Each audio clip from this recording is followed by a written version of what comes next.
I've been called the weirdest things here, like eunasia. It's like, bro, you can say umbrella. I'm sure you can say onesa. And I say it for them. And then if I write it down, I don't know if people do this on purpose. Like, are you trying to piss me off? It's I could really not that hard. No, I know. I talk about this so much, like even in like the Arabic language, like the H, like Ahmed, right? For example, Yeah. people are like out here saying Ahmed, like where are you getting the K from? And also you can say H, like we have, like you can say ha ha ha, you can say whatever.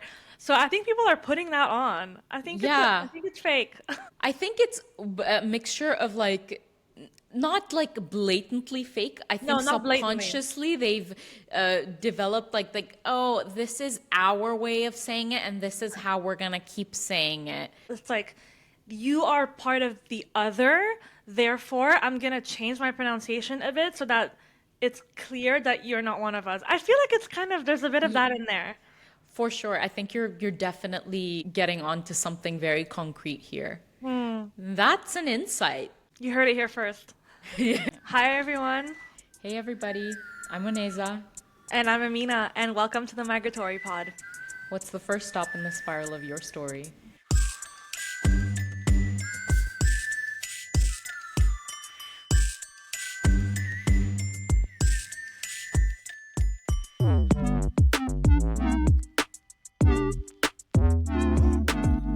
Today we have again a very If you say special relevant, episode, relevant, okay.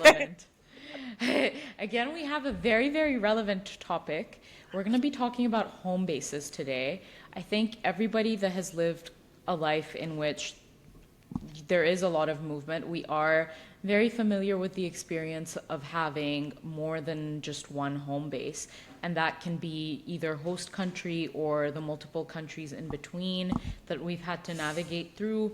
And then, of course, the country that is the current host. It's just being under discussed. I think a lot of the things that we discuss are a little bit under discussed, minus the Yeah. the U.S. North America hate. I think I think that of course everybody is kind of on that boat these Same days. page. Yeah. Yeah, people are really opening their eyes to it, but I Yeah. think definitely under discussed. Because I keep saying it has become more popular and like integrated in pop culture even to talk about the experience of immigrants, but this is not what this pod is really fully about. It's really about this ongoing cycle of movement, and like Yeah. that is what I think is new. Again, like the whole third culture yeah, profile is that's what's under discussed. For sure. Yeah. And with that, the whole aspect of having even multiple home bases, I think that Yeah. is such a foreign concept for a lot of people to Yeah. even fathom that, we have roots to our home countries, at least in my case, that's very like strongly in my experience, but also a whole bunch of other places that I'm kind of Yeah. indirectly still tied to. Yep. Home bases are definitely such an interesting concept, and they do hold such a real presence in the lives of people that share this kind of movement. Mhm. So I want to know, I think both of us can answer these questions, but what makes a home base? Is it where your stuff is? Is it where your people are? Is it where your name makes sense? Is it all of those things? Ooh. I never thought about where your name makes sense because me being born and raised in a white country, my name never made sense. So that's not really personally how I associate home. But I do think for me, it's a combination of, yes, actually materialistically, like it's where my things are. Your belongings? Yeah, my belongings, just because it's like a point of reference for me. It's like a way to like ground myself in like a constant reality of like the unknown. Like you're always kind of facing the unknown, or you're not in a place that's familiar to you. So I find that like it really helps me when I make sure that like my apartment is exactly who I am. I express myself through that, and then it's my safe haven, it's my home base. Like just I make it my home base. But also, um, this is something that you said before in another episode, and I've thought about it a lot more. It really is if a a specific place has had an impact on you and has been a it's been a part of your story, and now you can credit part of your personality to that location, if that makes sense, like your growth, that makes it a home base for me. Yeah. Yeah, and it does. I don't have to be there in the present moment, but it's always like a part of me. Do you relate to that? Oh, for sure. And I think that's why, again, hate to bring in the US, but that's kind of why I'm having such a hard time because there isn't, and maybe I'll find out in hindsight, like, oh, this is how this place developed your personality in this kind of way. It's less so the place, but it's like my experiences here and the people that I'm meeting. So Yeah. indirectly, emotionally, I'm experiencing growth, but it's through experiences that I could have anywhere. Yeah. It's not so much tied to the place, whereas in Canada I had very like place specific experiences that formed my personality. Apart from that, I definitely agree. It's where your things are, where your people are. For me, my people are obviously scattered everywhere. They're mostly though like in Pakistan, that's where my extended family is, Yeah. and that's pretty much all of my dad's side. So when I go back, I feel really like really overwhelming sense of like homecoming. I don't Yeah. know how to describe it, and it's such a unique feeling. I know a lot of other people experience it when they go back, specifically to Karachi. I don't know about Really? how Lahoris feel, but I know that when the plane hits the runway and when there's like this very specific stench that like wafts through the air as soon as you like land and like you're in the airport, and it's like thick and muggy, and it sounds so unappealing, but it feels like home to me. And I honestly like I feel so consumed with emotions, and it really only happens when I'm at that airport. And it doesn't really happen anywhere else, even other places that I've called home, where I'm like, oh my God, I'm here. And I don't know if it's because it's like my birthplace or where my heritage. I'm wondering, like, psychologically, have you had, like, you mentioned the smell. Is that something that, like, you have at home too, or is it really just specific to Karachi and like just Yeah, very, very yeah. specific to Karachi and very specific to the airport. That's so Um, interesting. yeah, it's very interesting. And the the funny thing is, I've been feeling this ever since I was a little kid because we used to live in Dubai, right? So we Yeah. would make these trips annually, more than once a year, to Karachi. And every time we would go there, and sometimes I made these trips by myself as a kid if like either one of my parents was already there and then we had school and me and my sister would have to go. But even later on in high school, I'd made a few trips on my own. So it's not like bias, like where my parents are telling me, oh, like we're home and we Yeah, feel it's just it's not, innate. it's just innate. Yeah, it's so interesting. Crazy. And I've spoken to a whole bunch of people, and everybody feels the same way about this particular thing. And you could have like lived in Karachi your whole life and like left and then come back and you would still feel that way. It's so strange. It's definitely because of a sustained connection. I'm sure I haven't been feeling it, Mm. from the womb since I was a baby. So it's not Yeah. innate in that sense, but I think over time maybe like because Yeah. of the repeated trips and the sense of like just being home and around family and being in an environment that is comfortable and that you can call your own, and Yep.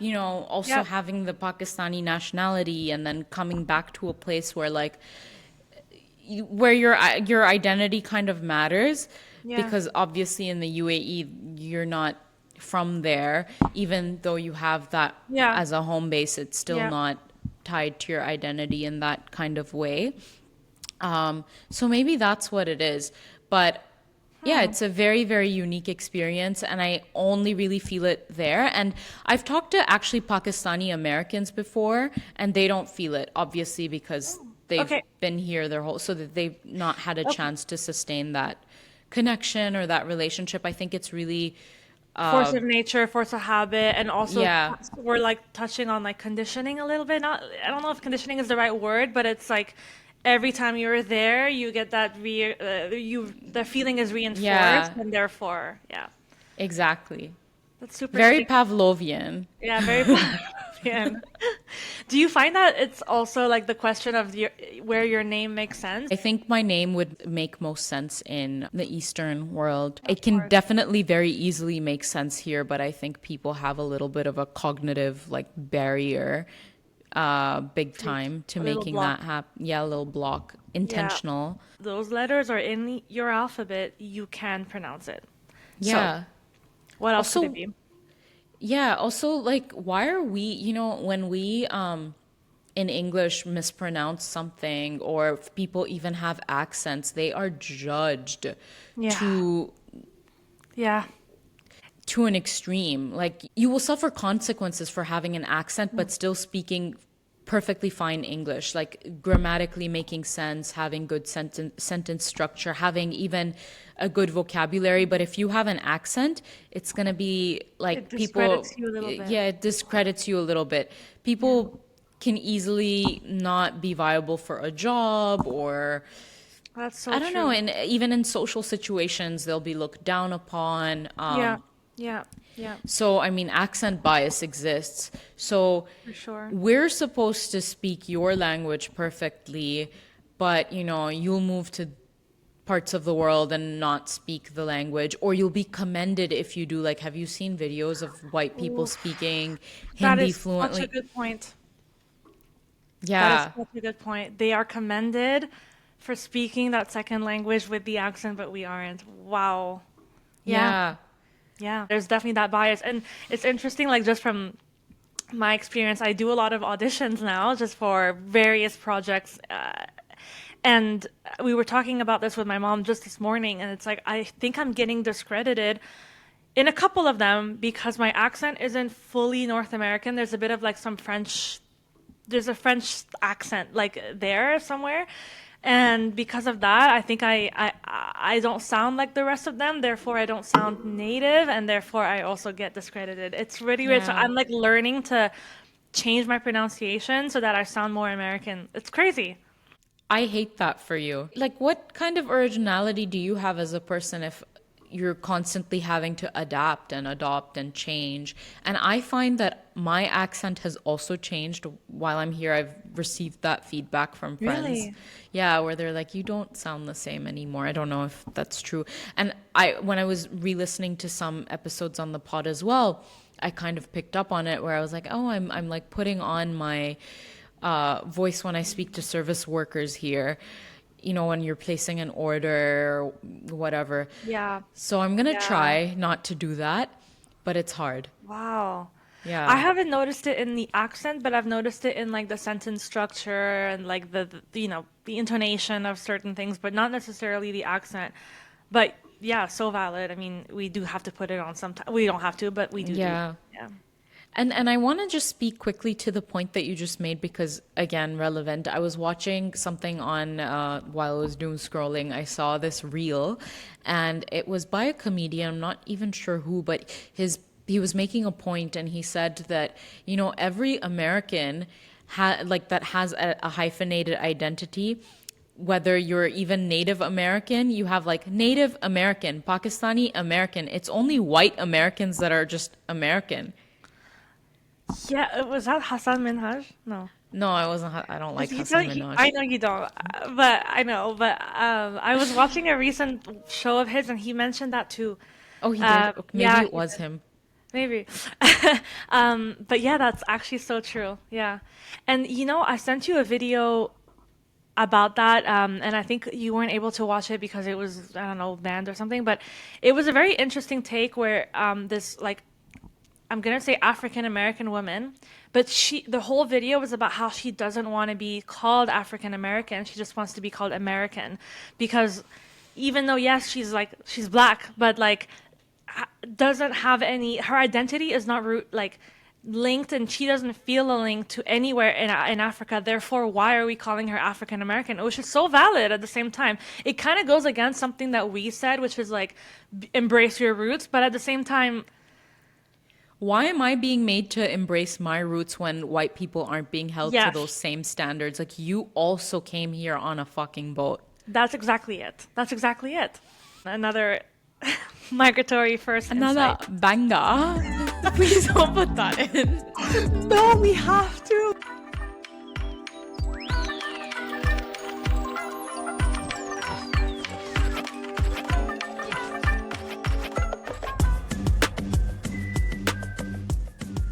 Good points made. Yeah. Yeah. But back to home bases. So there's obviously like emotional home bases. There are logistical ones that we spoke about where your shit is materially speaking.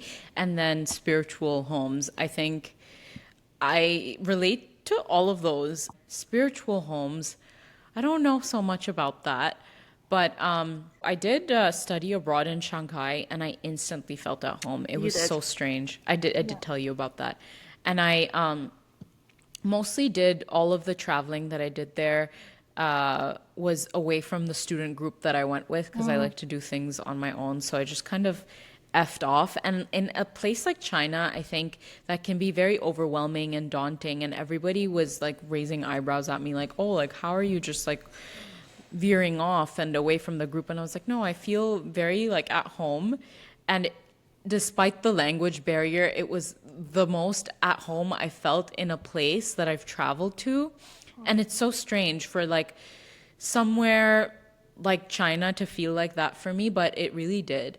And I wonder if it's because of like my dad's connection to it Yeah, because he I was goes there a thinking that. lot. I think And he so. kind of primed me for that trip. He like sent me off with like a lot of guidelines and just this is what you do, this is what you don't do, and this is some phrases that you can use. Like he really prepared me for it. But even then, I don't know, I just felt so at home and I was very at ease just navigating it. And I I don't know, almost felt like if there was anywhere in the world if I could move within a heartbeat, it would be Shanghai, which is Shanghai. so strange. Shanghai is situated in Asia, and when I was walking the streets, I kept thinking to myself, like, if Karachi was a clean place, because Karachi's notorious for being extremely dirty, and people in South Asia in general, I think, whatever is in the public domain is kind of like just in disarray. Crazy. We Algeria is the same. Yeah. Yeah, it's because I mean we attributed it to like maybe a socialist society, but like as soon as it's outside of your home, it's like no one takes responsibility for it, which is interesting. But anyway, yeah. Yeah. In India and Pakistan, it's kind of similar. It's there's research on it, and people have written about this, and it's believed to be like about caste because we relegate like sanitation jobs to lower castes, and so nobody wants to take. So it's similar in the sense that nobody wants to assume responsibility for the larger environment or whatever is beyond them. And I felt like when I was in Shanghai that like, oh, this is, if Pakistan was in better hands, or if, Karachi was in better hands, I can imagine that the city would look a little bit like this because there's like similar greenery. Actually, Shanghai was very green and Karachi not so much. But again, I think that's like a Could be. mismanagement of like Exactly. nature. So yeah, I think that potential. And then a lot of things, the Delhi metro is modeled after the metro in Hong Kong. And I think if we had access to our neighbor in like that free kind of way, we would be able to adopt certain aspects of like infrastructure or like urban design, but we don't have that. And I think if just we had like a more free moving world, or at least if Pakistan was able to have those kind of connections with its neighbors, or just the general population was, because there is obviously a privileged subsection of people that is, but that's not enough for Yeah. those kinds of changes to take place. But Yeah. yeah, I just felt like if there was a model for my city, it could be something like this. The potential of it. The potential of it. And there are spaces in Karachi, like the Aga Khan Hospital is like beautifully designed, and it is just such a safe haven. And when I was growing up, my mom would take me there, and it's just this hospital campus and university on a huge plot of land, and it's got a lot of green space, and the architecture is visually just so nice, and there's a lot of water bodies and really good spaces to walk. And when I was in certain parts of Shanghai, like the university campuses, one of the ones that hosted us, I felt like that. And I think that's where that association was coming in. So there is like a little pocket of Karachi where you can see this Interesting. potential, and there's like so much potential that is like just wasted. But yeah, That's crazy. That's yeah. not enough actors to work on it. And people have the money to make it work, but Yeah. nobody gives a crap. Nobody gives a crap. I've heard theories where like if you believe in past lives, in reincarnation, stuff like that, like it could be that sometimes like maybe I'll go to a random new country one day and I'll feel at home and it could be because my past self was from there or something, you know? Like there's that that's an angle that a lot of spiritual enthusiasts take, which I think is fascinating. Oh, I think definitely relevant when we're speaking of spiritual home bases. It could, Yeah. yeah, I think it could very well be like, even if you think about it, like a parallel life, maybe in a parallel life, like a better version of Pakistan exists, and maybe Yeah. that's what is Yeah. causing me to have like these feelings of like yearning. Or but yeah, like it could Who be knows? really anything. But I think that spiritual or energetic connection is very real, and there are a few places where you can really feel that. And for me, that was Shanghai. And so Beautiful. it's interesting that you felt that in Europe. Was that just by way of being close proximity to those people and those Yeah, places? it could be. It could be. I also think that, you know, like in London, for example, I actually found the people very progressive and very nice and very polite, and I really like that. I'm a simple person, and things like that make me feel at home. Respect for the environment makes me feel at home. Like if the population has that in them, the values. Yeah, I think that's what it is. It's like the values of the people. You can see it through different cities, and I'm either with it or I'm not. If a place is very dirty, like I lived in Egypt, one of the reasons why I never assumed Egypt or Cairo as my home is partly because it was so unlivable, and yeah, it was just really polluted, and the people I wasn't vibing with, the locals. So yeah, a few things are meaningful to me, and I hold on to those. Yeah, it's whatever makes sense to you as home. I can definitely relate with that. I think values are so important, and that's also kind of why I really need to feel like I'm connecting with like-minded people that Yeah. have similar ways of thinking and hold similar priorities. Yeah. How long does it take for a place to feel like home? Honestly, at this point, maybe like 6, 7 months. Because that's how long it takes to like find your roots here.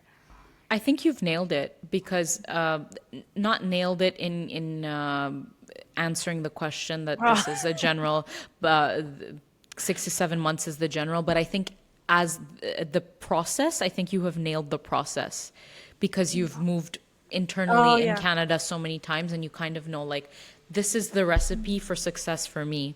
I yeah. don't think I've nailed the recipe yet. It's been very variable for me, and so it Interesting. Yeah. has entirely depended on where I am. It takes a lot of self-reflection. You have the recipe nailed. I don't think I have the recipe nailed yet. And I don't things know if I change. have it nailed, but I'm glad you think so. My mom would disagree with you. Like I have, you know, the foundations, I guess, laid down. Having people to take care of you in the doctor sense, like if you know who your general practitioner is, you know who your dentist is, you know who whatever, then you have these people that are kind of like like they're caretakers, and you need that for a home. You don't feel like you're alone. Um, so that was like that is one of the ingredients in that recipe, and the other one I just mentioned it, but it's like building my home. Like I really care. Like that one is not financially responsible, so that's what I mean. But my mom would probably disagree, but it is very important to me to make my home feel just just very An cozy and extension very of me, an you. extension of me. Yeah, exactly. I want to open the door and feel just so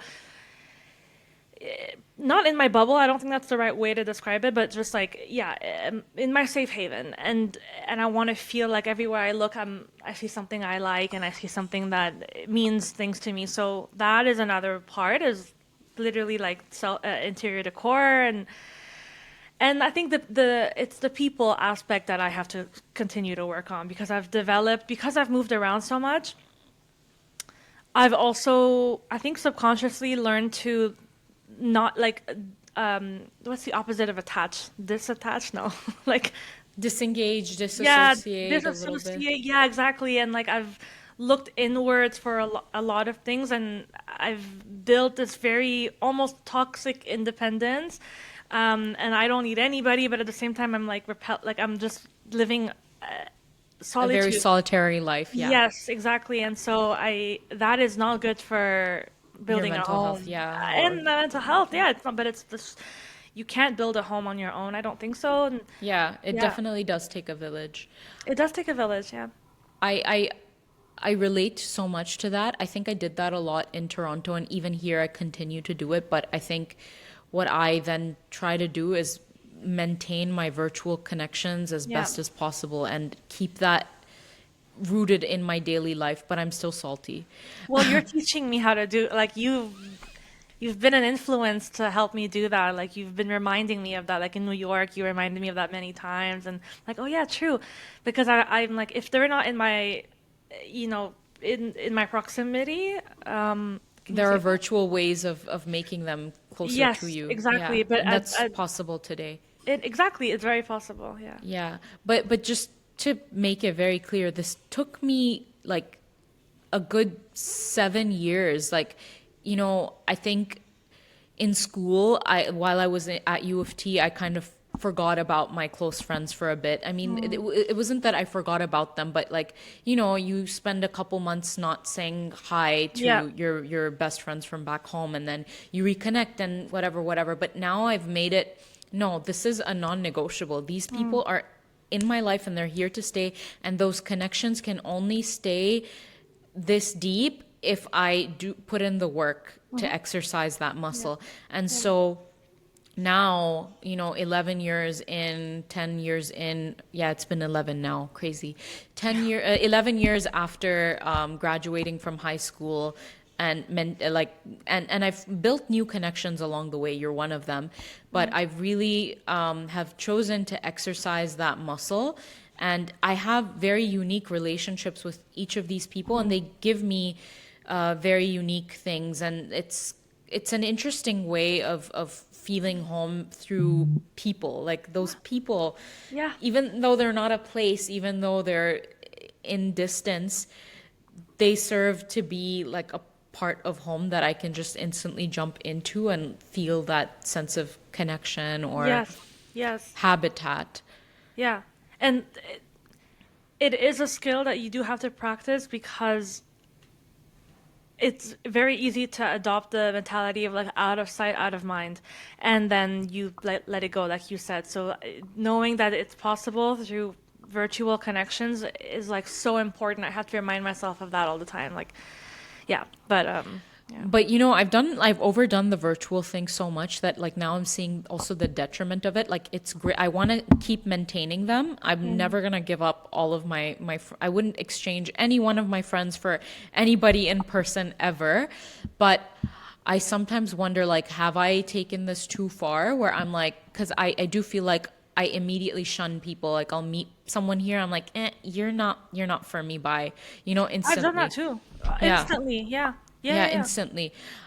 There are a few people that have been able to like come into that bubble, and I will allow it because they meet that standard. If Yes, you do not yes. meet that standard, you are out. I am not going to waste a Yeah. single second on you. I'm I not even think that's gonna different though. That's different. That's knowing if there's a what you want. connection or Yeah. not. Yeah, it's like maybe because maybe we've met so many people and we've faced, so many different perspectives that like now we know it's very clear to us if the connection is there or not.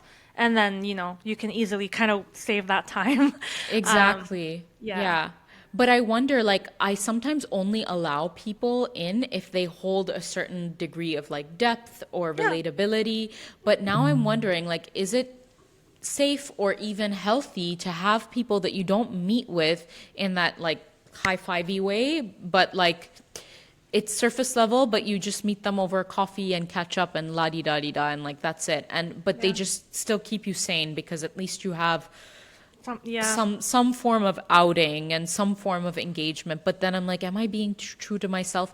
But I'm starting to reverse that because in university I did that. I hung out with a bunch of people that I was able to distance myself, and I was like, it's fine. I still have my real friends. I still get my real dose of like good satisfaction, Quality. Like, quality engagement. I don't need to have that here. This is just somebody I go to coffee with. This is just somebody that I take walks with.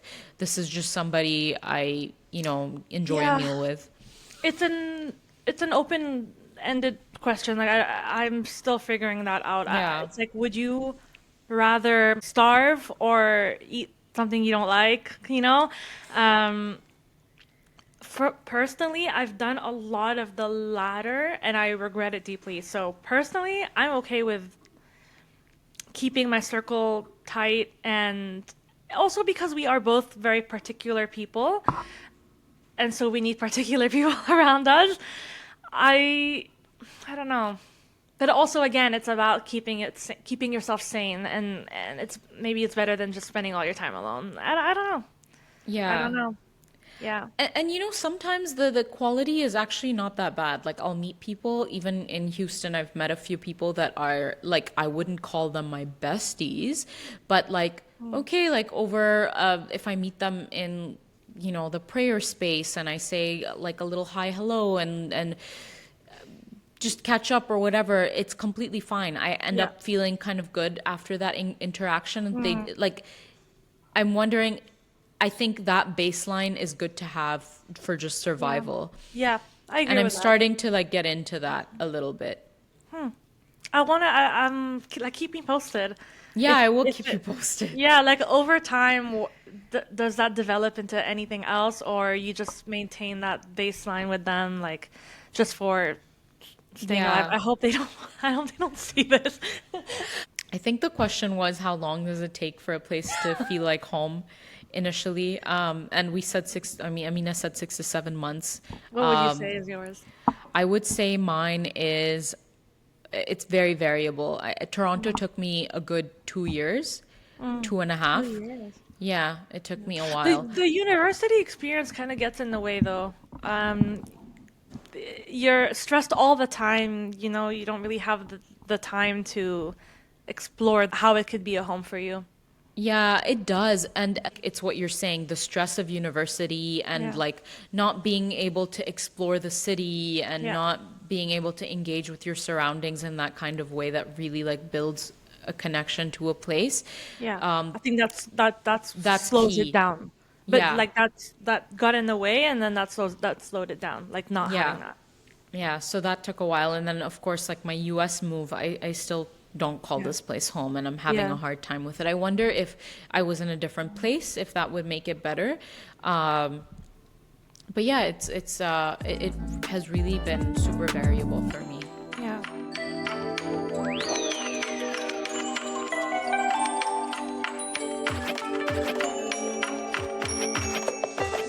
So the next question was uh, how your parents' decisions continue to shape your idea of home. So if they move, does that reset your understanding or your home base? Which is kind of relevant for me because my parents moved back to Algeria temporarily, or again just open-ended. We're seeing how it goes. So far, I can't really answer that because I don't know. I think when I go back to visit them in the winter time, we'll see how I feel. If they feel at home there, maybe I will too. If they don't, I know that they also don't fully at the moment, especially my mom doesn't feel fully comfortable there, so I don't know if I will. But I was gonna say, like, as a third culture kid, I think literally that's the whole idea, is like you have your own culture. It's separate from your parents. So also maybe not at all. Like maybe they don't affect my understanding of a home base because I have my own. I think that experience of just having an experience so separate from your parents, even though they make, similar journeys as you, is so interesting because we've lived a completely different life. And Yeah. yeah, our experiences will never really match. Exactly. But it's really fascinating because I know that you have not so much immersed yourself in that like Algeria culture, but it's very much been a part of your upbringing through, I guess, culture and food, and of Through course my your parents. yeah, Yeah. through your parents. So it'll be like such an interesting but also very unique thing. I don't know if there'll be too many people for you to speak too directly about like that experience. It's really gonna be one of a kind. Truly. Yeah. I yeah, I don't know how relatable this is going to be. What it's like to have that culture be replicated at home, but completely separated from the base, like the origin country, and then going back and seeing everybody doing the same thing and sharing that culture might be completely mind blowing. I really don't know what that's like at all. It's always been just like we do our own thing. Yeah, and I think in general, just that's a very unique TCK experience as well, Yes. in the sense that people are, I mean, TCK families or TCK kids can relate to just, oh, our parents have this aspect from their culture, but we do it like in this completely Yeah. reimagined way. Yes. DIY. We DIY it. DIY it, yeah. A home-based dissolving, did you experience that? Yes.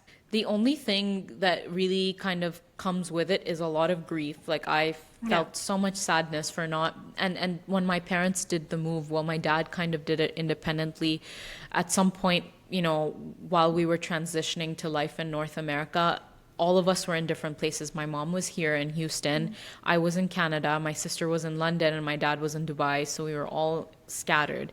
And when my dad was in Dubai, he was kind of moving our whole house, so my everything in my childhood bedroom, put into boxes and then shipped here or thrown away or sold or whatever. So that grief of like not being able to see that place anymore, Yeah. and that just being wrapped up in a box, and Yeah. me What I'm never going not through having, right now. yeah, not having the opportunities to say goodbye to all of Yeah. that. Yeah. Yeah. It's funny because it's so materialistic, but the same desk that I completed like the IB program in, and the room that saw me graduate, like everything, all of this like growth, the same bed that I got my period in, like, and then now that stuff is gone. It's belongs somewhere else. It's very disorienting and I guess a part of life, but yeah, I'm grieving it right now. Have you had like a proper cry about it? Have you like processed it emotionally? What's that been like, It's if funny. anything? Yeah, I didn't think that I would. For sure, when I left, when I was heading to the airport, I was like crying for so many reasons too. But recently, like literally just not even a week ago, I was cleaning my apartment and I had this playlist going, and a song came up, and it was an Emirati song. And I don't listen to Emirati music. I listen to Arabic music, but not Emirati. And somehow, like something sonically happened where immediately it unlocked something in me and I started bawling my eyes out. Unesa, it was insane. And in the song, it was like a bunch of little girls just saying like Emirati, Emirati. And I was like, oh my God, like Dubai, like the Emirates is a part of my identity. It is who I am at the end of the day. Just as much as Canada has been my home, Dubai is for sure that as well. And I think I'm grieving in like pockets. Like I have to bottle it up because I have to function and I have to move forward in life. But yeah, sometimes these things will come up and then you're like, whoa, you get this huge wave of emotions and it's very messy and complicated. But that's exactly what it is to be a third culture kid. Yeah. Yeah. And just to speak directly to that mess, I didn't have the chance to grieve. Like, I don't think I had the language or even the mental capacity to understand what was happening. And I like wonder, how different I would have approached things if I knew like, okay, you can grieve this and you can Yeah. say goodbye to it in your own kind of way. You can cry it out. I kind of just like, okay, this is like the new reality. And I also wasn't there when the boxes were being packed. So there was like distance.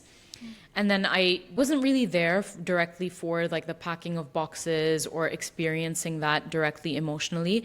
And now I'm a lot older, and I wonder if that move had happened now, I think I would have reacted similarly to you because I have the language to process that grief. I've experienced enough things that Yeah. feel like a loss that like I know now. Yeah. Very good point. Because you were in Dubai for how many years in total? Like practically your whole life after Yeah. before you moved. Um, Whereas I think for me, like I first started having that feeling of grief when I moved to Cairo, even though it was only for a year, but I was 12 years old. I was 11 actually. Um, and that was the first time I had like the biggest culture shock, and I was so like that's the first time I experienced it, and it was only really just because I was forced to live it. I think I would have been the same as you had I been in Dubai for the whole time. As a kid, though, like if you are put into a very unfamiliar space and you don't feel good about it, yeah, you're gonna go through it at a very it's gonna be turbulent emotionally as a kid. So I think that's the only difference. That turbulence is, I think it's a lot to, like now that you think about it, it's a lot for a little kid to even manage. For sure. That's the first time I developed depression. It was because of Cairo. And I think maybe also I'm a sensitive kid. Also, there's like Dubai as a thing, as like, there's nothing like Dubai. So how can I even Life on begin? cocaine, pretty much. Yes, having multiple home bases at once and knowing how to code. You know what? I actually, this is something I want to ask you because I know code switching happens with like Daisy people. I don't really have that. What's that like to have two different people, I guess, or two different like personalities live inside you? Yeah, like linguistically, I definitely feel it. There's like a at home, very desi personality. I think, especially linguistically, like I can feel myself in a complete, like in a separate persona. And then there's like the Yeah. whitewashed, Yeah. but I don't want to call myself whitewashed because I'm not that. But it's two very distinct Yeah. people that I like cosplay and Profiles. profiles. Yeah, very distinct profiles. And it's even culturally, the humor is so different. And so there Yeah. are just some people that like tap that door and knock open, that side. And then in other places, you don't have access to that humor. You don't have access to me speaking that kind of way. I think it contributes to like a very laid back personality as well, on the Desi side of things. And then I wouldn't say like I'm uptight or anything in the other sense, but it's like less laid back. I don't know if that makes sense. It does. But yeah, even growing up, there were a lot of times where, I would try to make a joke in Urdu, and it wouldn't make sense to native Urdu speakers, or I felt like, okay, my Oh. humor doesn't match with this. Oh yeah, yes, yes. Culture is tied to language, so yes. Yeah. But then eventually now as a grown up, I think I'm finally there. And not even as a grown up, I think I started feeling it in my teenage years where I was like, okay, finally I understand this humor and I have let myself into this aspect of the culture. It came a little bit late and it came by way of Bollywood and just like interactions with my cousins and things like that, but I'm finally there. And finally it's been a long time since I arrived, but I think that I knew also you then. opened. No, Oh, okay, okay, yeah, yeah, okay. but I do remember making this like very distinct connection between like, oh, like speaking completely in terms of humor, and humor is a big part of my life, and I know of yours as well, and that's something we share. And so for a very long time, it was something that I was like trying to knock. Like I want to knock this out. I want to knock out like the funny aspect of this culture. What is it? And now I've kind of finally got it. Even Arabic humor, I haven't quite nailed it down, but that's also because I don't relate to what they're talking about. My family is not like a native traditional Arab family either, so by virtue of that, I don't really feel like I have a grip on it. I want TCK humor. Like I need to create it. I think you're definitely the right person for it. And like from what I know of you, you have like a whole script ready in your notes app full of these like funny experiences. You should carve out a little space in our episodes where you share a funny story. Maybe there is something to say about like humor that develops as a coping mechanism to living the crazy TCK life. As well, humor is, I think, part of why we find things funny as well is because it strikes something with us. There is a memory or there is an experience Yeah. that we can go like, oh yeah, been there, I've Yeah. had that, and ha Yeah. ha ha, like Yeah. high five. It's like Exactly. it's a high five. Yeah. Yeah. Just that relatability is what makes humor so special. It's being Yeah. able to laugh at someone else's experience because we've had the same thing happen to Yeah. us before. Exactly. The concept of third spaces, have you heard about that? Of course. Yeah. It's obvious that the restaurants and the doctors and all these places that you have that tie to also exist in physicality, and sometimes they can become third spaces. Do you have that experience in your home bases? Do you Yeah. have third spaces that you frequent? And what does that look like for you? Yeah, I think it's difficult to find third spaces in the West. So that is a challenge. It's starting to become a thing I've realized through, it's like becoming a niche trend now where people are actually opening up their homes. Like there are apps that are facilitating that, and third spaces are becoming more accessible. But otherwise, it's hard. Like gathering culture is not common in this side of the world. I could say like in my neighborhood, I have again like a go-to coffee shop, a go-to whatever. But as it develops, I think it's gonna make it so much more easy for me to again meet these people, have community, have an extension of a home. Yeah, maybe I'll take it into my own hands one day, but it's unfortunate a little bit as of now that Yeah. I don't have that. Yeah, and I think I'm in the same boat as you, where I feel the absence of that so strongly because in Dubai it was a presence. It was something I had access to in my daily life, and Yeah. now I don't. Yeah. Even though the same caliber or equivalent places exist for me in my life, they don't, you know, give me the high five in the same kind of way. Very Yeah. lackluster. But yeah, I want to ask you something just because I know you, and I'm wondering, like, when you were in university at McGill, did Tashan or like student association serve as that kind of third Third space for space. you? Actually, yeah, art is a third space. Yeah, my dance team was definitely that. The studio was that. I mean, it's a bit of a cliche, but a lot of dancers say like the studio is your home. You sit on the floor. Sitting on the floor is a thing like that. A lot of dancers do, and yeah, it kind of makes you feel very at home as well with people who do the same thing. Student associations in university, I feel like I don't know how I would have lived without them, to be honest. Just to answer that question, I think myself, Yes.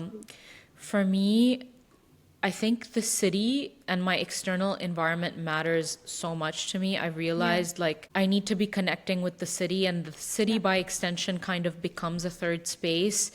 It's obviously a very non-traditional answer, but you know, even though the like parks don't have like community, that has kind of become a third space for me here.